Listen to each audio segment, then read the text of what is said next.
हैं। आखिर के अंदर हमको सिर्फ 6 फीट जमीन की जरूरत होती है या मुट्ठी भर ऐश रखने के लिए जगह चाहिए होती है। We don't need any of this warring and violent factors in our lives, and I truly believe that all of us should wake up in the morning and believe in world peace. We should have good thoughts about world peace. And the second initiative जो इन्होंने शुरू किया है वो है the centre of humanity, क्योंकि मुझे ये भी लगता है कि जो हमारे रिलीजन्स हैं उसके बारे में जो लोग गलत बातें करते हैं उसकी वजह से वर्ल्ड पीस बहुत सफर करता है। And I truly believe, like the book says, a beautiful line which I'm going to write and keep on my table, which says the world does not need a new religion. That's what Sarshri says. What it needs is the thread of understanding that can bind all religions together. आज हमको इसमें बहुत सच्चाई है। आज हमको कोई नया रिलीजन नहीं चाहिए, एक और हमको नया डिसिप्लिन नहीं चाहिए। As a matter of fact हमको ये गुडनेस चाहिए कि हर दूसरे के रिलीजन को हम समझें और उस रिलीजन की इज्जत करें, उससे प्यार करें, क्योंकि रिलीजन सिर्फ एक डिसिप्लिन है, एक तरीका है, एक नजरिया है अपना जीवन को जीने का, और एक परमात्मा है, सुपर पावर है, सुपर बीइंग है, अल्लाह मियां है। What ever name you give it, it's all the same. And I think this initiative of creating this centre for humanity which is a secular centre which says कि Sunday को वो church होगा, Monday को वो एक Hindu temple होगा, मंगलवार को वो worship place for the Jains होगा, वेडनेसडे को it could be a Buddhist area, gurdwara on Thursday, and on Friday you come and read namaz there. On Saturday it would take the shape of a Jewish synagogue. I think it's one of the greatest initiatives being taken anywhere in the world, and we all should follow that.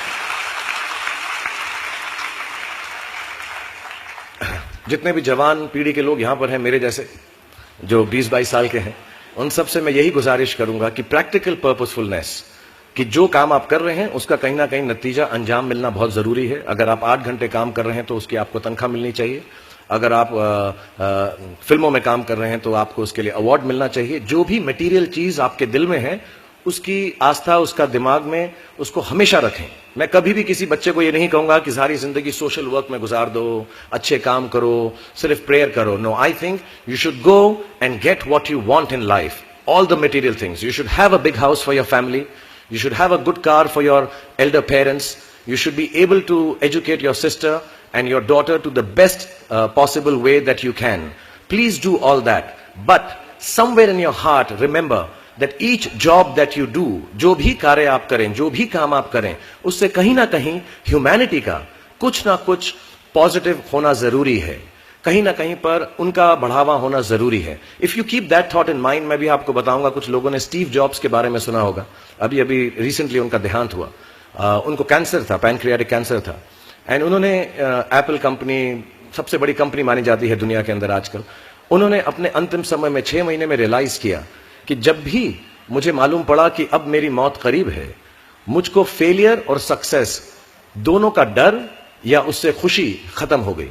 मेरे दिल में सिर्फ एक ही बात थी कि जब भी मैं कोई चीज बनाऊंगा, कंप्यूटर बनाऊंगा या कोई भी गुड बनाऊंगा, उससे इंसानों का, ह्यूमैनिटी का क्या फायदा होगा। So I want to tell all the youngsters, please do whatever you want to do in terms of being well off materially, but somewhere keep a spiritual thought that the world should be a better place because you were born in it.